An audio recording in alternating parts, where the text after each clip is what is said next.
Hello mga bibig! Welcome back sa ating bagong YouTube channel. Ito ang pinakamaingay ng YouTuber sa balat ng YouTube. Ako si Kabibig, maglebag-lebag na daw with evidence. Ako po, grabe ha. Pinangalanan ni Corly Discaya, sina Arjo Atayde at ang ama ni Arjo Atayde na tumatanggap ng kickback galing sa flood control projects. 10 to 25% na kickback ang tinatanggap di umano ng mag-amang Atayde. Grabe yung pasabog ng mga Diskaya. Talagang pinangalanan niya ang mga kongresista, pati si Martin Romualdez at si Zaldico. Kasi ang sabi ni Corly Discaya na sabi ng mga ilang congressman na nakausap niya, 20 until 25% daw ang hinihinging kickback. At magbibigay pa itong mga kongresistang ito kay Zaldico at kay Martin Romualdez. Ngayon, sabi ng mga tao, kaya pala pumirma itong si Arjo Atayde sa impeachment ni BP Sara kasi tao siya ni Martin Romualdez. Kasi hawak pala sila ni Martin Romualdez. Kasi may mga secret deal pala sila tungkol sa anomalyang pera ng flood control projects. Malaki ang 10 to 25% kickback ha. In fairness ha, talagang ang mga Diskaya na sugal na ito ang ginagawa nila eh. Kasi it's between life and death na ito eh. Kaya sabi nga ni Senator Bato de la Rosa, kailangan kung sasakyan nyo dapat bulletproof kasi hindi natin alam kung ano ang mangyayari sa inyo. Baka sakyan ito ng mga rebelde. Asisihin pa ang mga kongresista. Pero grabe ka, Bibi. Shocking news talaga ito. Kasi ang mga tao, talagang, I don't know kung totoo ba mga sinasabi ng Diskaya na kasama si Arjo Atayde, pati ang ama. Bakit kasama ang ama ni Arjo Atayde? Well, in fact, meron ba siyang posisyon sa gobyerno? Or sabi ng iba, baka ang ama ang nakipag-negotiate sa mga Diskaya? Pwede ba yun? Sa mga proyekto ni Congressman Atayde, ay ang ama ang nakipag-negotiate? Nako, yan ang iba't ibang mga opinion at political views na pinag-uusapan ngayon, Kabibig. Sabi ng iba, bakit, Kabibig, bakit trending na trending si Arjo Atayde? Artista si Arjo Atayde. Sikat na artista. Ang iba nga, binoto si Arjo Atayde kasi may paninindigan, tapos totoong serbisyo ang ibibigay niya sa kanyang mga constituents. Pero ngayon, na kasama si Arjo Atayde at ang ama ni Arjo Atayde na pinangalanan ni Corly Discaya na tumanggap ng 10 to 25% kickback, parang biglang nawala yung maamo at angelic na profile ni Arjo Atayde. Ang iba nang sabi, kurap, kurakot, nakakahiya. Yan ang mga komento ng ating mga netizen ha.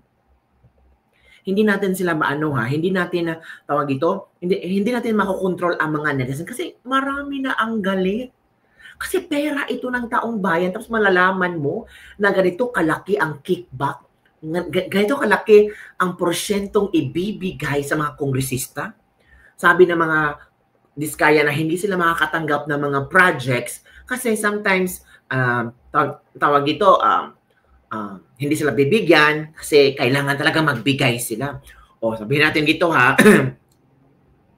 ito yung mga pangalan kami bigay. I'm sure yung iba naman ay nabasa na itong mga pangalan nito. Ito na nasa ito.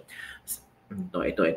I share ko sa inyo kabibig ha para makita ninyo. Baka yung iba hindi pa alam na ito ang pinag-uusapan ngayon tungkol sa mga congressman na tumanggap daw di umano ng kickback. Ayan. Grabe Kung Jojo ang naman ay lagi ring binabanggit sa lahat ng project sa kanya ay papondo ni Speaker at ni Zaldico kaya mataas ang hinihingi sa project. Dagdag pa niya, hindi naman lahat ng pera ay para sa kanya, kundi para kay Speaker at Zaldico. Hanapin natin yung iba ha. Ito pa. Ito yung mga pangalan Arturo N. Atayde, ama ni Congressman Arjo Atayde. Uy, bakit nasama? 'Di ba? Talagang shocking kabibig ba? Di ba? As in, hala, bakit isinama yung mag-ama?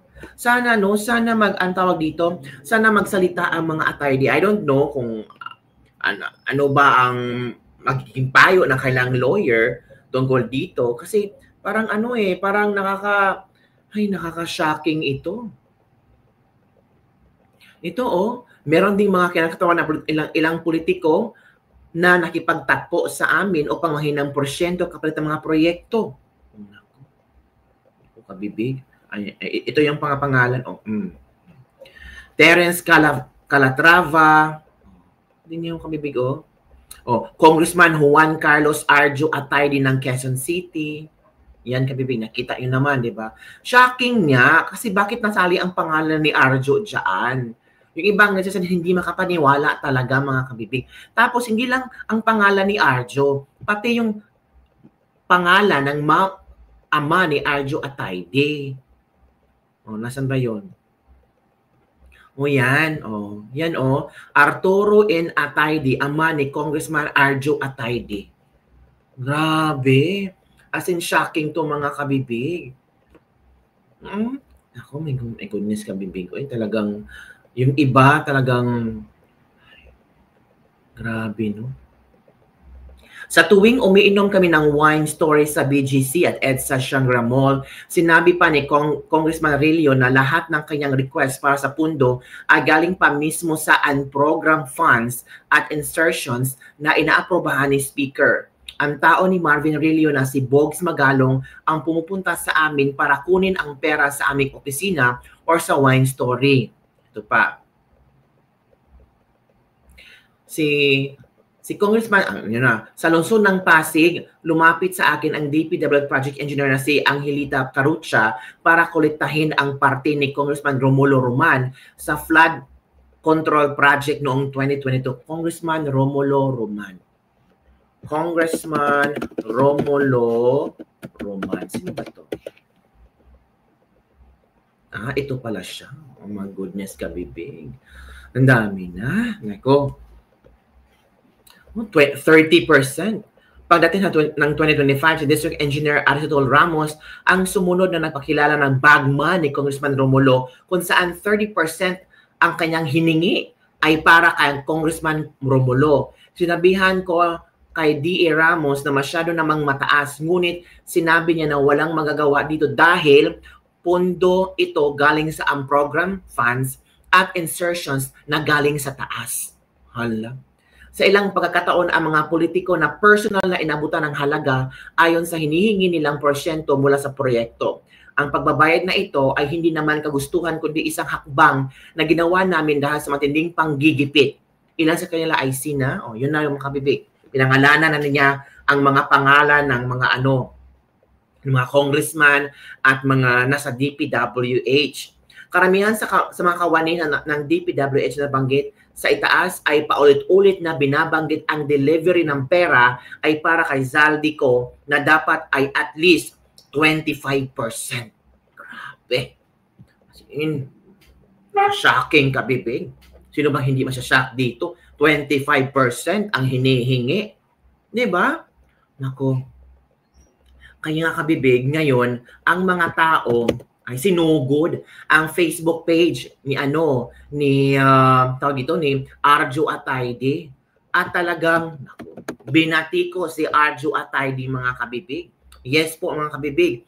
Kung ano-ano mga komentong binibigay. Ito babasahin ko lang ang mga komento kasi pinuntahan i-share ko sa inyo pinuntahan natin ang page ni Arjo Atayde at ito ang komento ng mga ilang netizen na nagulat sa revelasyon ni Curly Discaya. Yan kabibig di ba kay Arjo yan? May blue check yan. Di ba? Ito ang comment. Nandun nga si Senyora. Best actor siya talaga. Next movie title, Flood Control.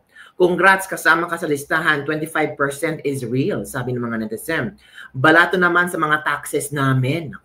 Congrats, Kong Arjo. Ayan. Best actor, best snatcher. From best actor to flood control, real quick. Award. Congrats, ang saya ng mga Philippines. Congrats, kasama ka pala sa 25%. Nahalungkat katuloy, biglang trend ulit ang ating kapamilya star snatcher ng Kabanang Bayan. Walang hiya. Sarap ng buhay galing sa kaba ng bayan, ibalik niyo ang pera ng mga Pilipinong galing sa tax at paghihirap ng bawat mamamayan.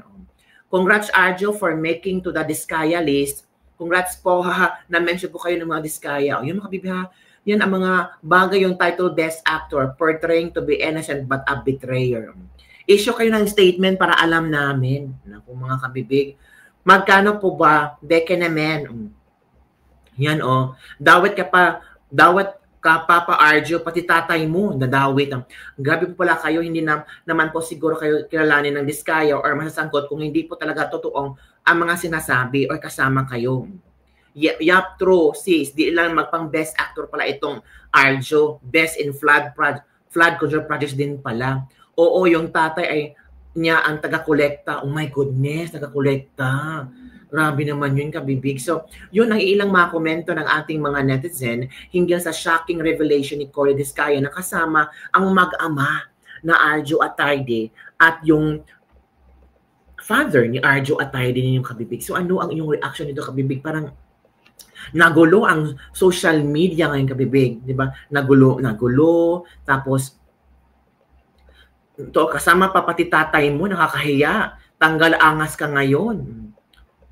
Congratulations, idol. Ikaw pala ang kurakot. OMG, kurakot pala si Arjo. Nako. Yun mga kabibig ha, yun ang mga komento ng ating mga well, actually, ang mga netizens, hindi natin makakontrol kasi yun ang inilabas na pagbulgar, na paglaglag ni Cory Diskaya at mag-asawang Diskaya tungkol sa mga kongresista, mga taga-DPWH na di umano'y